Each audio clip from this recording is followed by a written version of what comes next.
this morning was the hearing on the weaponization of the federal government. Now we know that Matt Taibbi has spoken at this hearing as well as many others, Michael Schellenberger as well. And this morning, RFK Jr. spoke at this hearing in reference to censorship. Now, I think it is important to commend the Twitter files, because without the information that the Twitter files revealed, the reality is we may not even be here for this type of discussion today. But let me tell you something. The fact that you had people like RFK there to talk about censorship, and he is actively being censored during a committee hearing about censorship, is very, very telling. It was just too much. We're going to play a couple of clips from that. I want to start from the very beginning with his opening speech. We'll also show the speech from the reporter who actually broke the Hunter Biden laptop story in the New York Post. We're going to hear her speech as well, and we'll dive in here and there. But hold on and get comfortable, because it is a doozy, okay? Most recently, Mr. Kennedy announced his campaign for president of the United States. During his campaign announcement, he stated, quote, "My mission over the next 18 months of this campaign and throughout my presidency will be to end the corrupt merger of state and corporate power that is threatening to impose a new kind of corporate feudalism in our country," end quote. It is for this that Mr. Kennedy finds himself receiving the scorn of both the political left and right. Because if one dares challenge the orthodoxy of the powers that be, then one is their enemy. As a graduate of the University of Virginia, Mr. Kennedy no doubt knows the following quote, for here we are not afraid to follow truth wherever it may lead. Thomas Jefferson. That truism was lost during the COVID pandemic. Individuals receiving scorn simply for asking questions, people being silenced for challenging the status quo. These are the kinds of questions that should have been publicly debated, and this hearing is focused on that truth, and we welcome Mr. Kennedy. I thank the gentleman, Mr. Kennedy. We're glad you were here. We will now proceed with opening statement. Before I do, I want to introduce the guy sitting behind you, Mr. Kennedy, who was a former colleague of ours, and maybe more importantly for me, a good friend of mine, Dennis Kucinich, who served in the United States Congress for 14 years, I believe, and great Buckeye. So we welcome Dennis, and I know Liz. There's Dennis Kucinich right there for those wondering. That's here as well, and we appreciate your service, Dennis, and your commitment to the First Amendment. We'll now go with opening testimony. Mr. Kennedy, you are recognized for your opening statement. Watch this, guys. This is a mess. So you see he's speaking, but the mic isn't on, right? Mine's not. Make sure it's on. Mr. Chairman, are you going to swear in the witnesses? If you'll please stand and raise your right hand. Do you swear or affirm under penalty of perjury that the testimony you're about to give is true and correct to the best of your knowledge, information and belief, so help you God? Let the record reflect that the witness answered in the affirmative. Thank you. You may be seated. Mr. Kennedy, you are now recognized for your opening statement, and then we'll go right down the line.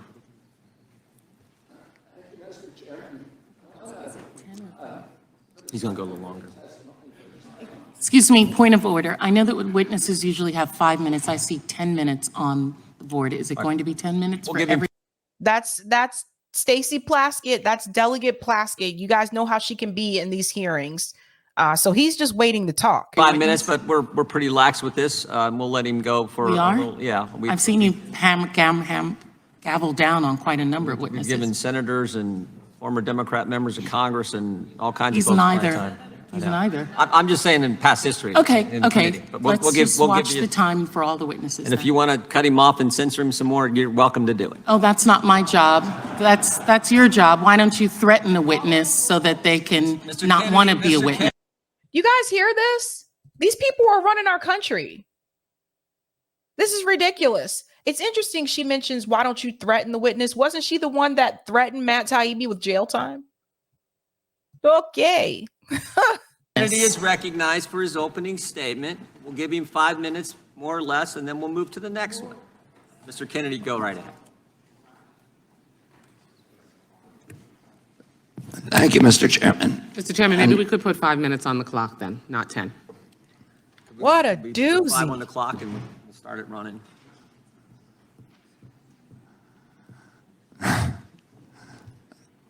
Thank you, Mr. Chairman. And I want to put aside my written statement for a moment and address one of the points that was brought up, I think an important point by the ranking member, that this body ought to be concerning itself with issues that impact directly the American people. The rising price of groceries, 76% over the past 2 years for basic foodstuff, the war in Ukraine, the inflation issues, the border issues, many, many other issues that concern us all as a nation. We can't do that without the First Amendment, without debate. When I gave my speech, my announcement speech in Boston 2 months ago, YouTube, I talked about all those issues. I focused on grocery. I focused on the fact that working class people can no longer afford to live in this country. I talked about inflation, all the issues that deeply concern you, and that you've devoted your career to alleviating those issues.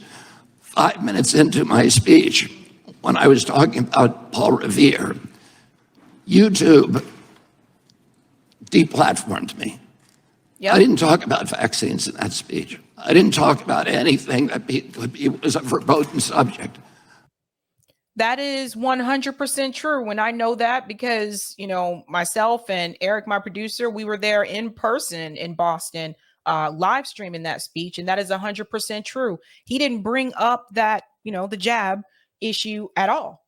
Not once in that speech. So what was the deplatforming really all about? Let's continue. I just was talking about my campaign and things, the conversation that we ought to be having with each other as Americans. But I was shut down. And that is why the First Amendment's important. Debate, congenial, respectful debate is the fertilizer, it's the water, it's the sunlight for our democracy. We need to be talking to each other. Now, this is a letter that many of you signed, many of my fellow Democrats. I've spent my life in this party. I've devoted my life to the values of this party. This 102 people signed this. This itself is evidence of the problem that this hearing was convened to address. This is an attempt to censor a censorship hearing. The charges in this, and by the way, censorship is antithetical to our party. It was appalling to my father, to my uncle, to FDR, to Harry Truman, to Thomas Jefferson, as the chairman referred to. It is the basis for democracy. It sets us apart from all of the previous forms of government. We need to be able to talk, and the First Amendment was not written for easy speech. It was written for the speech that nobody likes you for.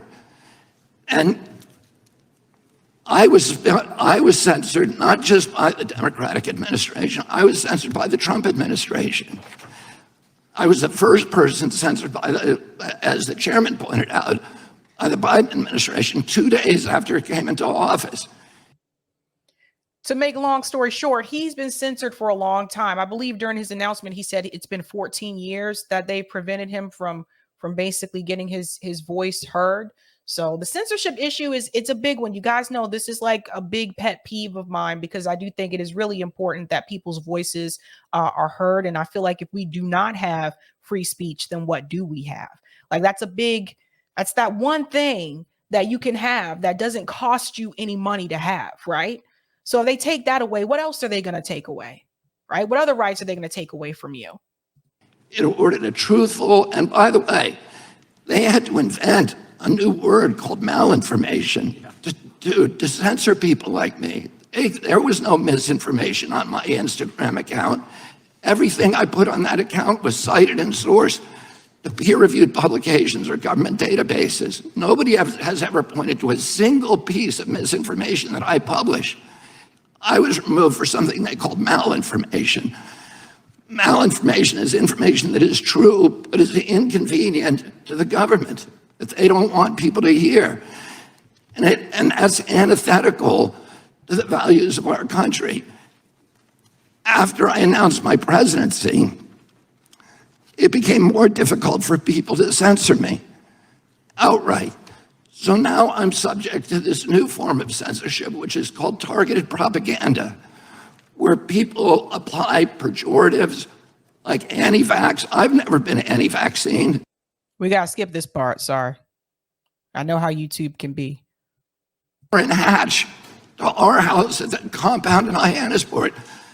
At that time, Orrin Hatch to me was like Darth Vader, because I was an environmentalist. And I was saying, why is Teddy bringing this guy home? But he knew that he was effective because he understood that comedy and respect and kindness and compassion and empathy for other people is the way that the only way to restore the function in this chamber. But more importantly, today we need to give an example in the leadership of our country of being respectful to each other. If you think I said something that's anti-Semitic, let's talk about the details. I'm telling you. Let's pause here. So for those who are not aware, I think most of you know this by now, but there was obviously a video that went around on Twitter where it seemed like it was a private dinner conversation that RFK Jr. had in reference to the jab. Not going to get into the specifics, but basically he was saying how certain races of people, based on a study that he read, I guess were more susceptible to it, but he used different words. And obviously people really were angry at him about it. And they said that he was being anti-Semitic and et cetera, et cetera. He released a statement saying, obviously that's not true. I think we all know that's not true. Like he's obviously pledged like his allegiance to the state of Israel. And what I disagree with him on heavily is his issue on Israel and Palestine. I've talked about that on the show multiple times, right? So just like that, like the way they came after him, it was crazy. Just like they did Pramila Jayapal also recently. So a lot was going on in the last couple of weeks or whatever. So he's really angry also in reference to this, because it's not just how he felt about the jab. It's not just how he felt about the CIA, but also this recent activity that happened from that article that was posted about that what was a private conversation that he had. All the things that I'm accused of right now by you. And in this letter are distortions, they're misrepresentations. I didn't say those things. There's fragments that I said, but I denounce anybody who uses the words that I have said to imply something that is negative about people who are Jewish. I never said those things. And I want to point out also that the chairman pointed to Dennis Kucinich, who's fighting behind me. There is no two people in the country who feel more differently about American politics than these two people. And yet they were friends. Dennis attended his children's basketball games, attended his daughter's wedding. This is what we need, how we need to start treating each other in this country. We have to stop trying to destroy each other, to marginalize, to vilify, to gaslight each other. We have to find that place inside of ourselves of light, of empathy, of compassion, and above all, we need to elevate the Constitution of the United States, which was written for hard times, and that has to be the premier compass for all of our activities. Thank you. I honestly think the Constitution of the United States needs to be rewritten, to be honest, but to the point that he made about vilifying each other and everybody's kind of at each other's throats. I remember watching a documentary not too long ago where it was a couple of former congressmen. They were talking about how it didn't used to be as divisive in, Congress, where they may disagree with each other on policy if they're Republican or Democrat, but at the end of the day, they were all still cool with each other. Their kids were friends with each other. They were friends with each other. They went to the same country clubs and barbecues and stuff like that. They all seemed to have a friendship, so to speak. And even though they disagreed on policy, but it is definitely not that way to today. Now, that is his opening statement.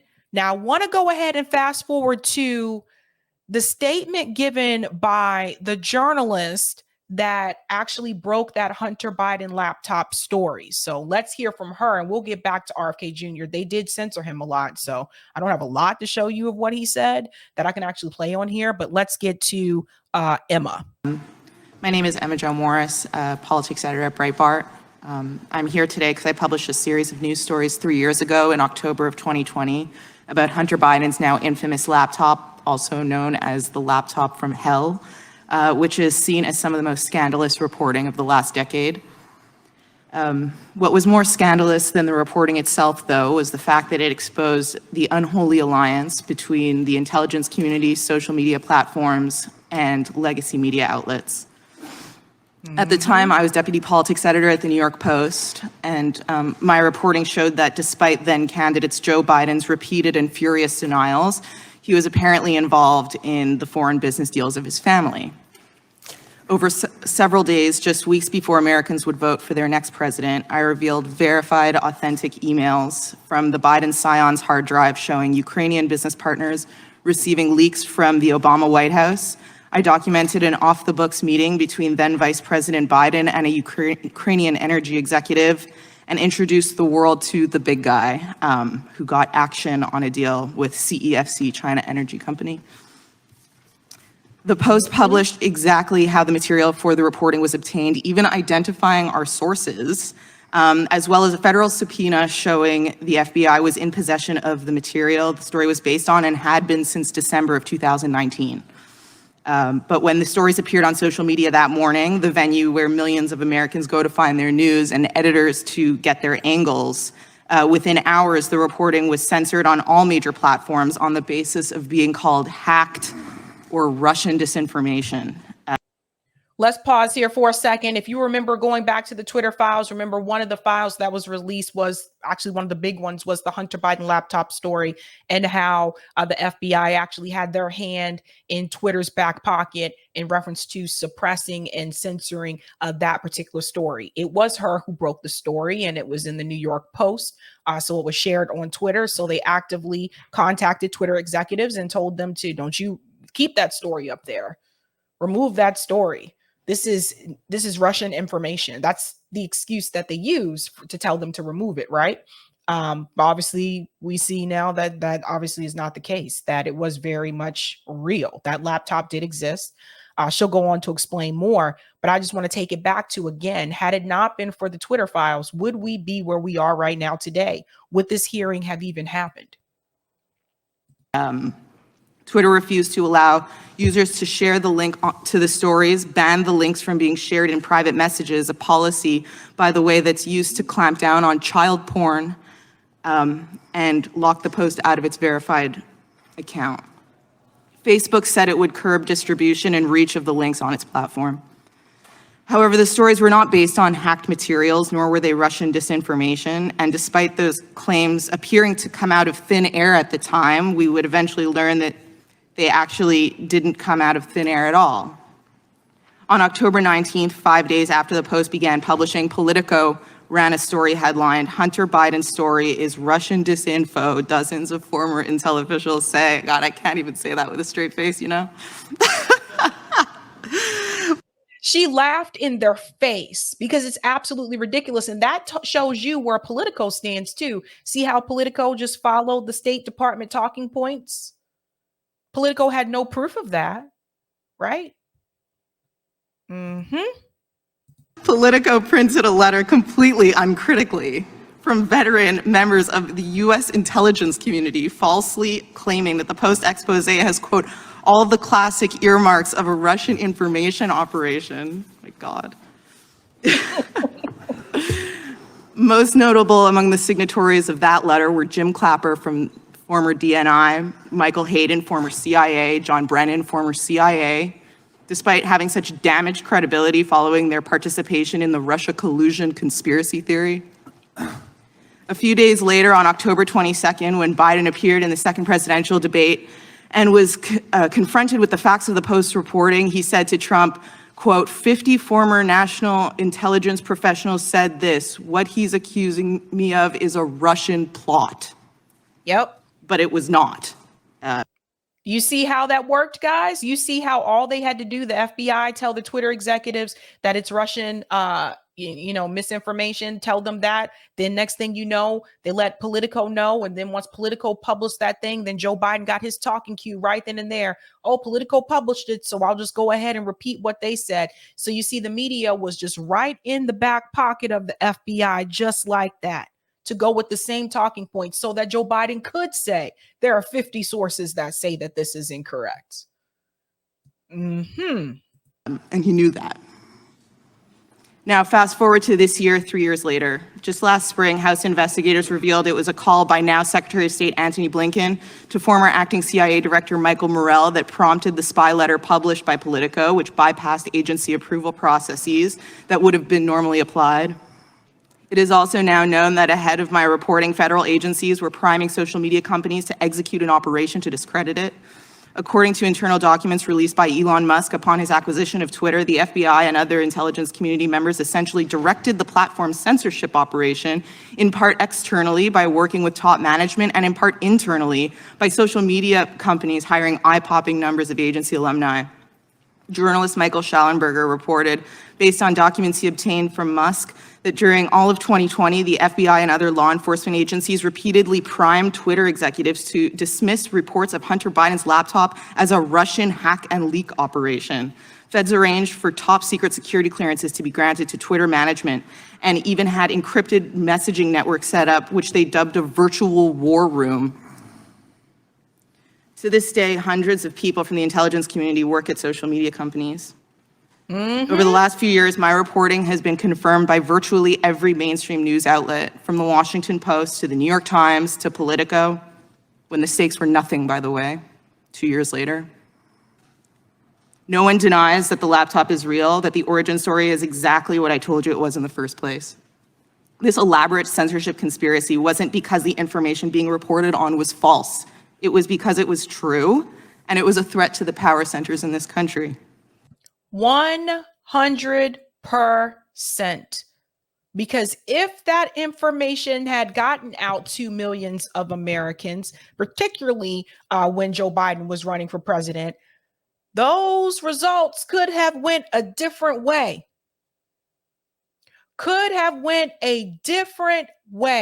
She's 100% right. It wasn't censored because the information was false. It was censored because it was an uncomfortable truth to the powers that be.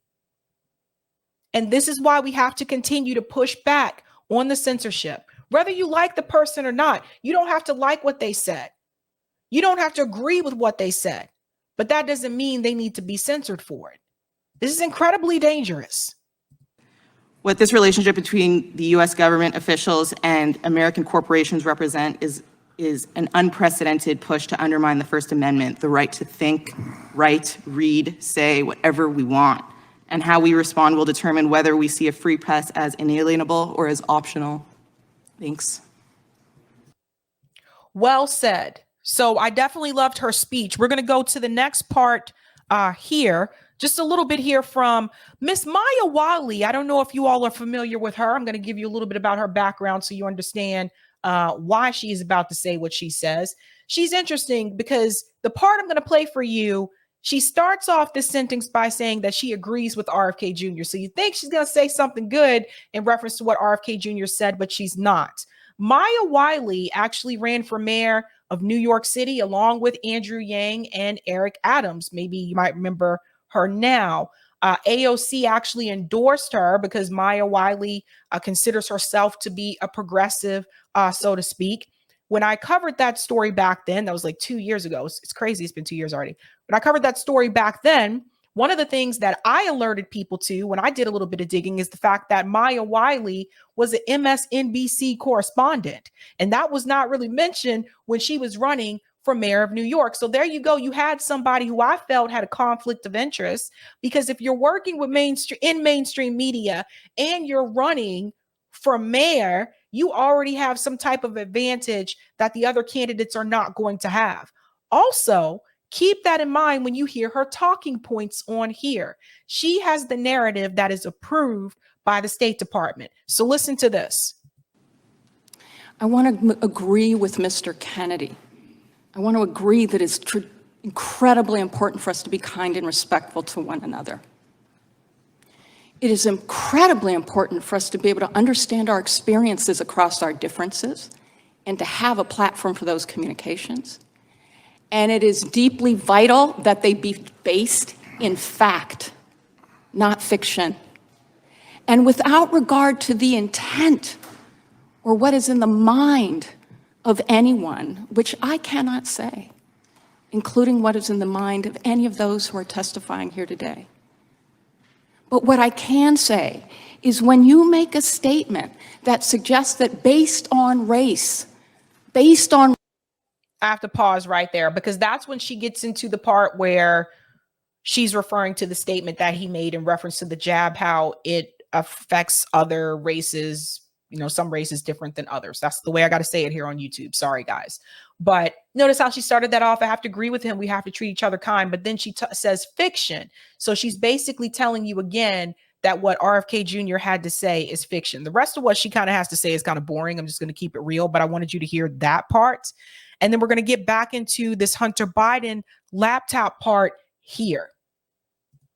But yeah, she's a piece of work. It was relayed to me later that somebody from Twitter, I don't recall who, I'm not sure who, somebody from Twitter essentially asked whether the laptop was real.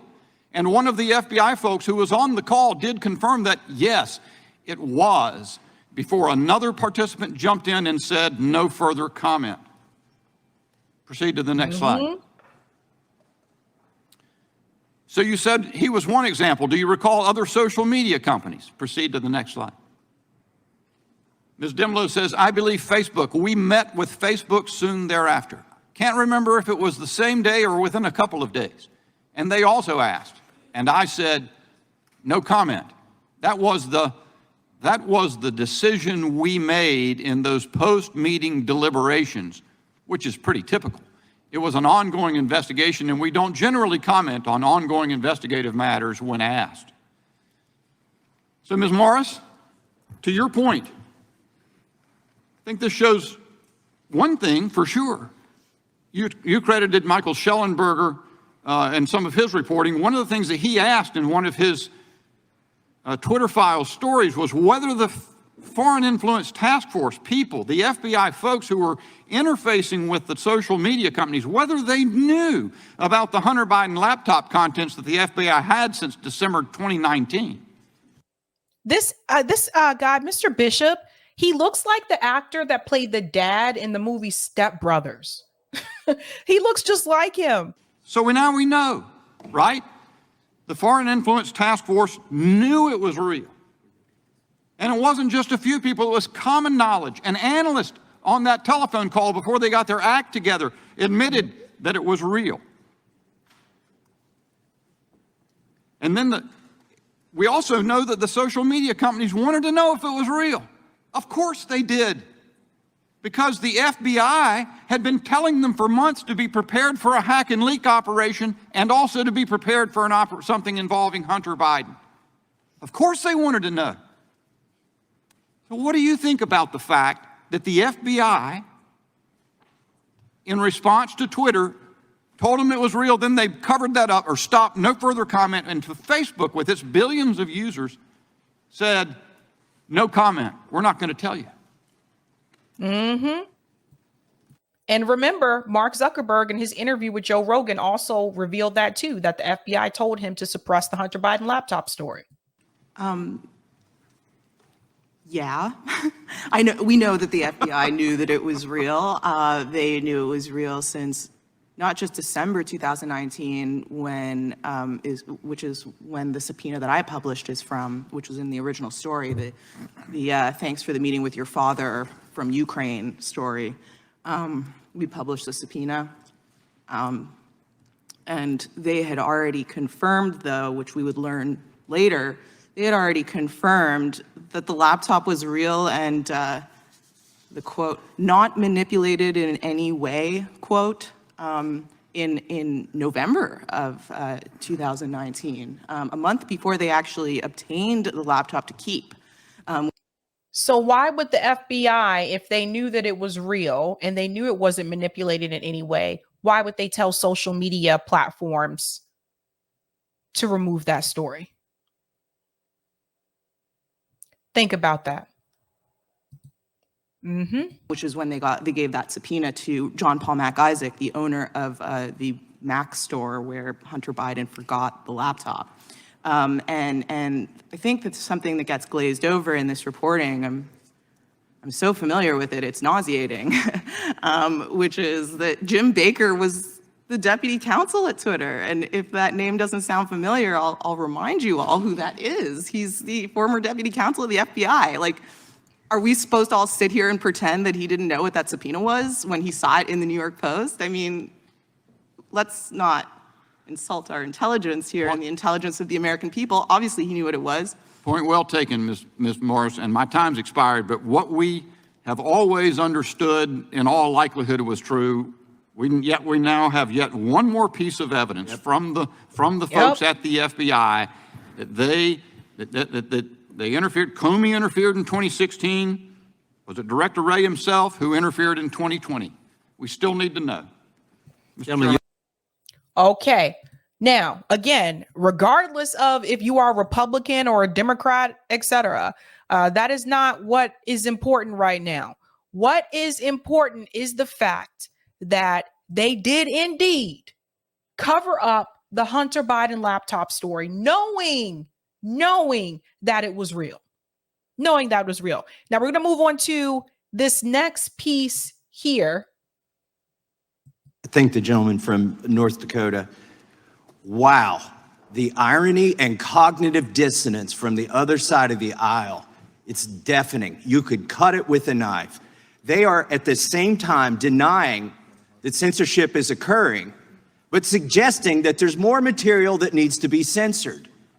This is a hearing on censorship that began with an effort, with a formal motion from the other side of the aisle to censor Mr. Kennedy. They do not want him to speak, yet that is the topic of this hearing. They have kept him from speaking. A collusion between the government and private organizations. Mr. Kennedy, in your opening statement, you introduced us to this word malinformation. Can you tell us more about this made-up word, what it means, and some of the things that you've said or tried to say that you've been censored for that's been characterized as malinformation? Yes, Congressman Massey, and if by your leave, I'd like to just respond briefly to some of the what I would call defamations that have been just applied to me by the ranking member. I'm happy to talk to you about my opinions on these issues, what you have stated and tried to associate me with through guilt by association is simply inaccurate. Virtually everything, every statement that you just made about me is inaccurate. I have never advised. Let me pause there. We're going to go to another part. And sorry, guys, I have to pause at certain parts because of YouTube. He was responding to, did I get to that part? Sorry. Oh, this part. Sorry, guys. This piece right here is really important. You do have to hear what Stacey Plaskett says here because I caught her in something. Ranking member and one more, and then we'll have to take a break. Listen to this. Thank you, Mr. Chairman. I know that we talked earlier about a post that Mr. Kennedy had at the beginning of the Biden administration. I just want the record to reflect that that post has not been taken down. So I'm wondering about the extent of censorship when the post is still there. What she just said didn't make any sense. So she's basically saying, well, that post that RFK Jr. made, the one about who he thought was more susceptible to, the jab or whatever, or the pandemic or whatever. She's saying that the post is still there. It hasn't been taken down. So I don't see this act of censorship that you guys are talking about in this hearing. She is totally dismissing the fact that Twitter is now owned by Elon Musk. Elon Musk gave them this assignment apparently to do this Twitter file project, right? Correct? So the censorship that was happened under the previous owner of Twitter, which is Jack Dorsey. So what she just said there did not make any sense. For her to make that statement like, I didn't see this, that post wasn't removed, it's still there. So I don't see this censorship that you're talking about. And it's like, for RFK Jr. sitting there, it's not like he can just step in and push back on her at that moment. He has to wait until he's been called on. He can't talk out of turn. But what she said there did not make any sense. Remember who Stacey Plaskett is, okay? Let's be real here, people. This is the same woman who was taking money from Jeffrey Epstein. I've covered this story multiple times. This is the same woman who didn't want to give the money back after she found out he was convicted, okay? This is the same woman who said she couldn't remember if she had worked for him or not, when come to find out she did work for him. Now, how you forget who you work for? Why is she sitting on a committee about weaponization of the federal government? She's not even a congresswoman. She's a delegate. She represents the Virgin Islands, even though she's from New York. Had to call that out. Sorry. But more importantly, again, I go back to just the fact that we are creating a platform for this kind of discussion, not about the censorship, not about free speech, but the content of some of that speech that we are amplifying in this room. And then I'll pause there because she gets into like the jab stuff. I just really don't like this woman. So let me let him finish up here. And there's interruption here. Me a moment ago with the replacement theory, which is racist. No, I did not say you. Time belongs to the gentleman from I said my colleagues. Time belongs to the gentleman from I denounce that theory. It is racist, and I have never endorsed it or had any association with it. Our film on a medical, by the way, Bill Buxton, who is the black CDC official who ultimately exposed the Tuskegee experiment, tried for years and years to appeal to CDC to stop it for 40 years. Finally, he got relief by walking into my uncle's office in the building next door. He held hearings and ended the experiment. I remember that very well. And to say that I created a film that encourages blacks not to get adequate medical care. Oh, yeah, she did say that. She said basically that he made a film that encouraged black people not to get adequate health care. Let me go on a little bit more because I just want to make sure I skip that. Okay, there we go. Facebook knew that the disinformation doesn't claim, and what they said, the disinformation doesn't came from this very shady group called the Center for Preventing Digital Hate in England that's funded by dark money that should be looked into. They claim that 65% of the vaccine misinformation on the internet was generated by those 12 people. Facebook itself said that is impossible. That is false information. We know that not to be true. And yet, when the White House asked them to censor this disinformation doesn't, including me, they did it anyway when they knew it to be untrue. My time has expired. I yield back. Gentlemen, and before that, we'll show you the part where she cut across because hold on. I think this is the part where she was cutting. Medical care is just time. Do not censor the witness. I'm not censoring the witness. I'm not censoring the witness. He's still talking. It's my time, and I've given it to the witness. Do not censor him. I'm not censoring him. If the views that you and others have applied to me, I've attributed to me, if they were actually true, I can see why I shouldn't be able to testify here today. Those are not true. These are defamations and malignancies that are used to censor me, to prevent people from listening to the actual things that I'm saying. And I think, ranking member, that we should have a real conversation rather than an exchange of ad hominem attacks.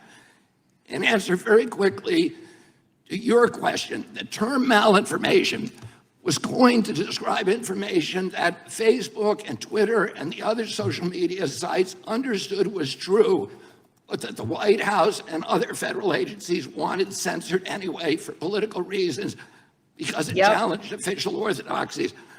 I'll give you one example. And we could go ahead and pause there because what I wanted to point out here, notice she was trying to overtalk him, right? Like she was cutting him off. And that was actually Representative Massey who was stepping in saying, let him finish speaking. If you watch the full thing, it's long. But if you watch the full thing, there's a lot of it I can't play on here just because they talk a lot about like the jab and all that kind of stuff. But it's almost 4 hours long.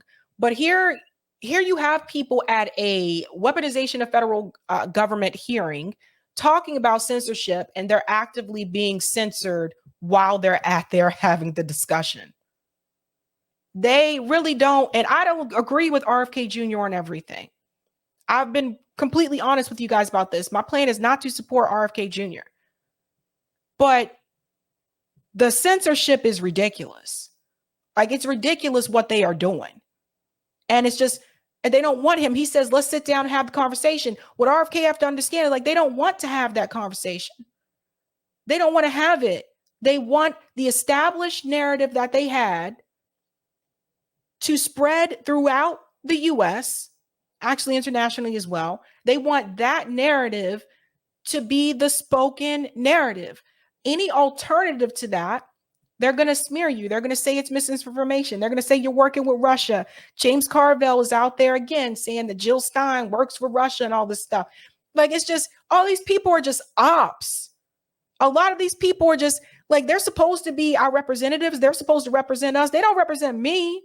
I don't think that way. I don't feel that way. Like, who are these people?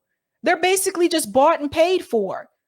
They get those positions. They get really comfortable. They get used to the perks, and they realize they want to keep that seat. And they realize to keep that seat, they have to keep their mouth shut and go with the State Department talking points. Otherwise, they'll be sitting right in this spot. You see where Dennis Kucinich is right behind RFK?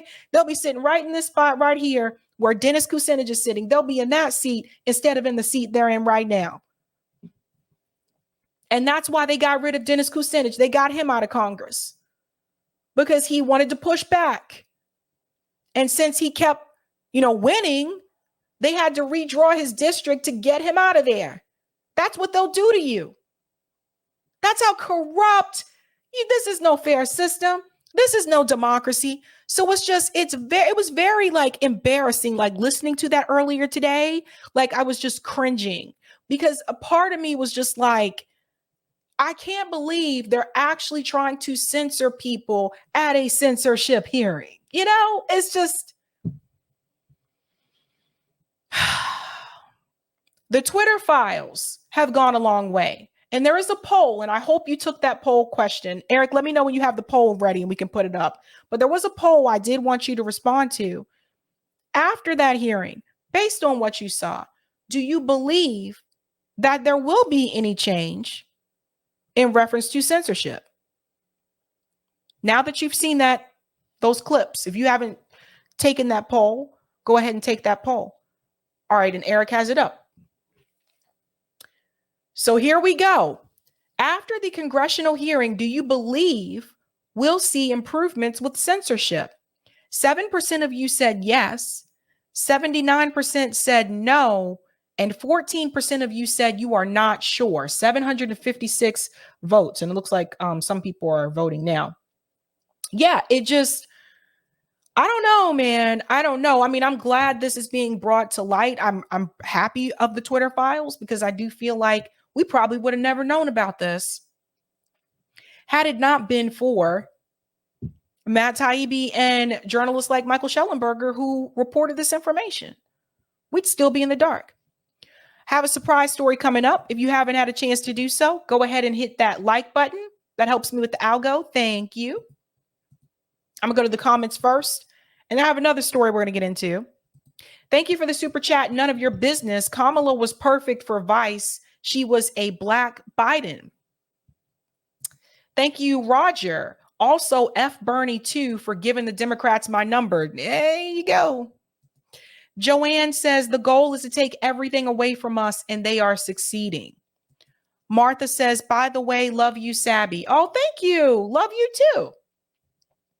Thank you, Lorez. Sab, you're right. The U.S. Constitution is a negative rights bill. The government can't do X to us and must be redone into a positive rights bill, like the government must give us health care. Exactly. Exactly. They must give us something. And thank you for the super chat, Martha. Thank you, Sabby, for all you do. I was so angry when I got the text asking me to sign a petition to remove RFK from the ballot. Let me see if I got this text, because you're the second person that said this, because Roger said it too. Let me see. Okay, I don't have a text. I don't have one yet. They may have sent me an email. I don't want to go in that inbox. But anyway, thanks, Bernie, for giving away my info. I saw you were live and basically covering this. Thank you so much, Martha.